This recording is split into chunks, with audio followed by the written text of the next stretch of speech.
જે સુવિધા અને સગવડતા આપણને આપી છે ને, તમે હરોફરો સ્વતંત્રતા, એ લાયસન્સ નથી, એને મર્યાદામાં રહી અને ભોગવવું પડે.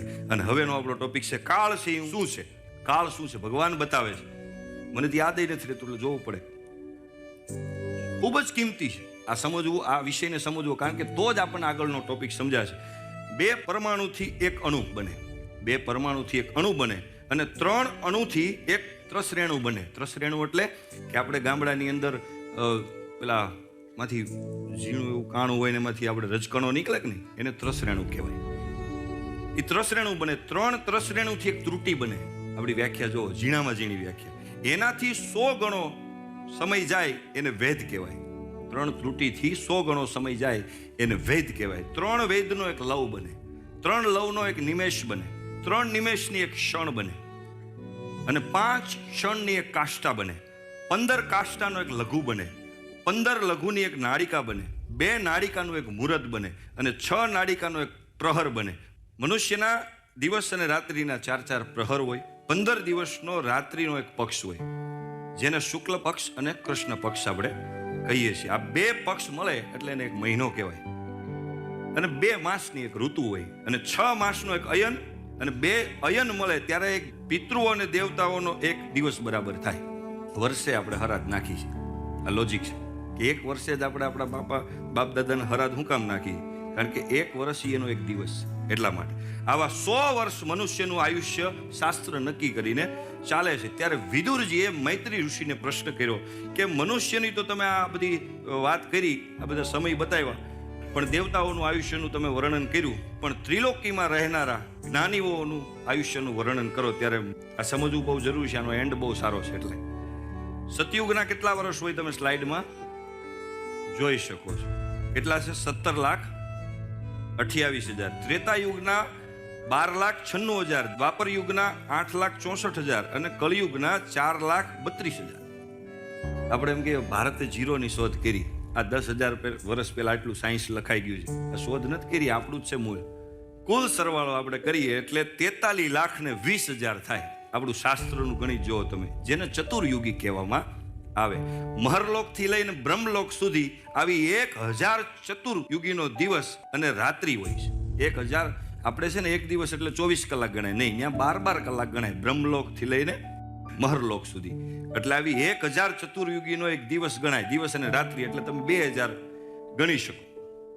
4 યુગનો આપણે કુલ સરવાળો કરી એ 43,20,000 થાય. એને ગુણ્યા 2,000 કરી એટલે 8,64,00,00,000 વર્ષ એ બ્રહ્માજીના ખાલી 24 કલાક છે. અને આવું બ્રહ્મા 100 વર્ષ જીવે. આ 100 વર્ષ બ્રહ્માના પૂરા થાય ત્યારે ભગવાન વિષ્ણુનો ખાલી એક શ્વાસ થાય.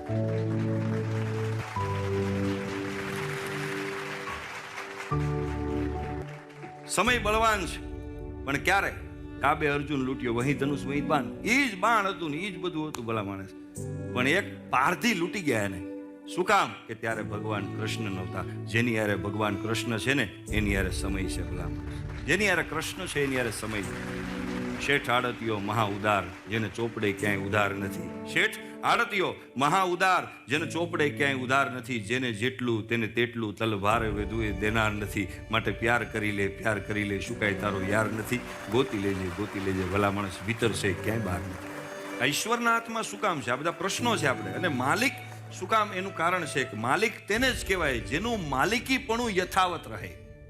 જે પછી ગઈકાલે માલિક હોય ને આજે માલિક ન હોય એવું નહીં. એ પરમેનન્ટ માલિક, એને માલિક કહેવાય. આપણે બધા કેવા છે? ટેમ્પરરી માલિક. એ પરમેનન્ટ માલિક છે અને આ અધિકારને કોઈ છીનવી પણ ન શકે. 1 કરોડ રૂપિયાનું આપણે મકાન લીધું હોય છતાં પણ ત્યાંથી રોડ કપાણમાં નીકળતો હોય તો સરકાર કાપી નાખે છે. દસ્તાવેજમાં લખ્યું હોય કે જ્યારે પણ આ દેશને વિકાસની અંદર જરૂર પડશે ત્યારે તમારું મકાન કપાઈ જશે, તો કાપી નાખે છે. તો આપણે કોઈ દિવસ ફરિયાદ કરીએ છીએ નહીં. તો આ બ્રહ્માંડ આખું એનું છે. કોઈ વ્યવસ્થા તો હશે, માત્ર વહીવટ આપ્યો છે. આપણે માલિક નથી. મારી કવિતાની અંદર હું વાત કરું, કેટલાય ગયા ને કેટલાય આવીને આમ જ ફરે છે. કેટલાય ગયા અને કેટલાય આવીને આમ જ ફરે છે. પેઢીઓ બળીને રાખ થઈ ગઈ તો એ બધા આમ જ ફરે છે. માલિક નથી તો એ માલિકીના પુરાવા લઈને ફરે છે. ઓઢણું ઈશ્વરનું ઓઢીને પોતે જ ઈશ્વર થઈને ફરે છે. કેટલું સરસ નાટક માણસ કરે છે તો ઈશ્વર એને રોજ માફ કરે છે અને રોજ પ્રેમ કરે છે. બધા બાદશાહો બાદશાહીના ભ્રમમાં ફરે છે. હું જ સંચાલક છું એવા ખોટા વહેમમાં ફરે છે. દુઃખમાં એની ભૂલો કાઢીને ફરિયાદો કરે છે અને સુખમાં બધો જશ લઈ માથે મસ્તીમાં ફરે છે. કેટલું સરસ નાટક માણસ કરે છે તો ઈશ્વર એને રોજ પ્રેમ કરે છે અને રોજ માફ કરે છે. ભલા માણસ મુમતાઝ માટે બનાવેલા તાજની ચર્ચા સૌ કરે છે. હલો, મુમતાઝ માટે બનાવેલ તાજની ચર્ચા સૌ કરે છે, પણ જેને મુમતાઝને બનાવી એની ક્યાં કોઈ ચર્ચા કરે છે?